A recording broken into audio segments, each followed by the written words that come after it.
So I am at the tail end of developing a 10-acre RV park here in the Hill Country, and it is called Pierced Oak. And this week, my task was to finish out the inside of what will be my public laundry room. The framers, plumbers, and electricians have already been in, so now it is ready for sheathing. By the way, can I just mention how odd it is that I'm not the framer, plumber, or electrician?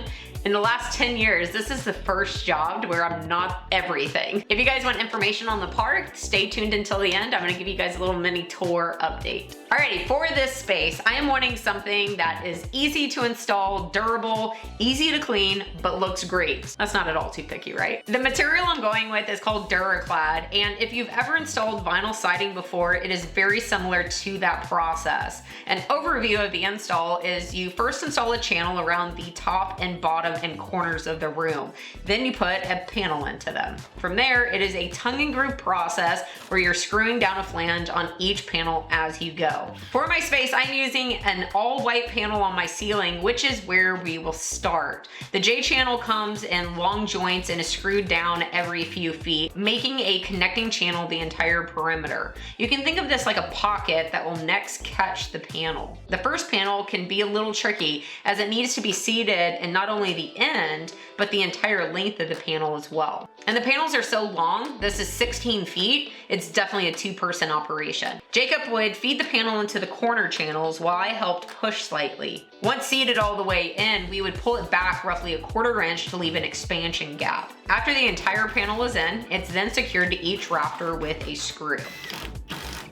Each panel that follows only has the end channel to be worked into, then the tongue and groove along the length. And as you can see, it is a very fast install. And mostly what I love is that each fastener is hidden with the next panel. So it comes out looking extremely clean at the end. Working above your head, of course, is never any fun, but the stuff is ultra lightweight compared to an alternative like drywall. You can see I use my head in a lot of instances where my arms aren't needed. And know that Duraclad does come with a 20-year warranty and has a bunch of other features such as it's non-flammable, it's Class A fire rated, and it's moisture and chemical resistant. However, it's made from PVC, so it cuts with any normal tools. We used a jigsaw or a circular saw for the vent cutouts and a hole saw for the electrical. Oh, and a tip is to mark the stud at each electrical spot before you cover up the rafter. And this will make easy work for installing the light fixtures next. Now we just repeat for the walls. Again, we start by installing channel around the entire perimeter. Not only the floor, but also the ceiling. Then of course, the corners. The corner channel is called Cove, and here I used a scrap as a spacer before securing it. This way the panel that will later be installed on this left wall can be slid behind it. Now these panels are 12 feet long, so it will take more than one link to cover the span. So I decided where I wanted a seam before ever getting started.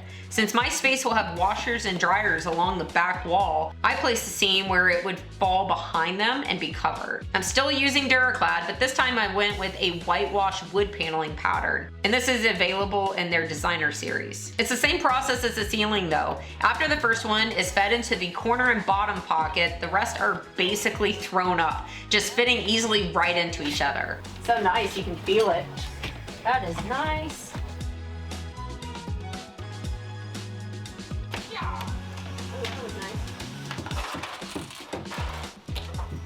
For the remaining space on the wall, a strip called an H channel is installed, and this can catch the left and right panels and cover up the seam. You want this H channel to be continuous, so you don't want to stagger your seams of the panels like you do on some other materials. The short section of pieces like this go super quick and are easy for one person to install alone. This means somebody can be feeding parts while one is installing and the job really picks up. Nice. For walls like this one where windows break up the larger space, I didn't have a long seam to consider like on my other wall. But I did have a few panels that would need an H channel, such as below and above the windows. My choice was to cut the panels to length so that the H channel would be roughly in line with the window casing I would add later. I'm only throwing it out there as a note to consider where you would like the seam before you start a wall, as it will vary depending on each situation. Having only done drywall a few times, I definitely prefer this material to it, not only for the durability aspect, but also the install. I love not having to tape and float and texture and sand and then paint. No special skills are needed for this job other than being able to make a few cuts and drive in screws.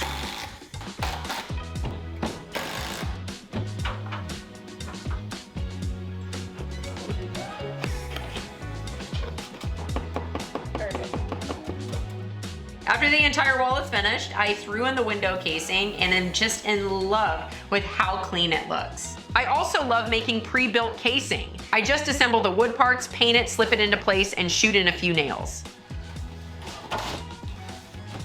Looks awesome. All in all, it took 2 of us half the day to do the ceiling, then 2 days for us to complete the walls. However, that time span is likely expanded because when I'm on site, I am constantly getting pulled to other things happening on the job site. Plus, that back wall ate up a lot of time to cut around all the fixtures. Truthfully, guys, I had to stop working and sit down and write this voiceover, so Jacob did that entire cut-in job. 3 cheers for Jacob! I think this looks incredible so far. The white ceiling, the whitewash walls, the wood paneling look, the no visible fasteners.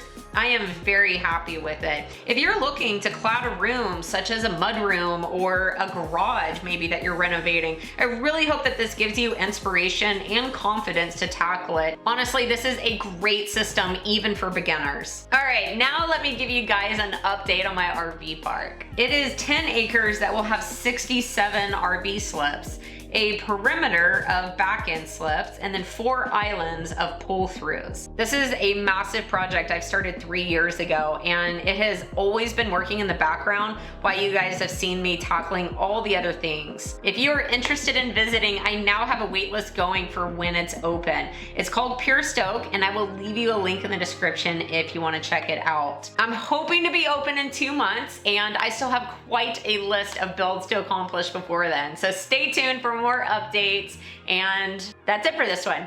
I will see you on whatever I'm building next.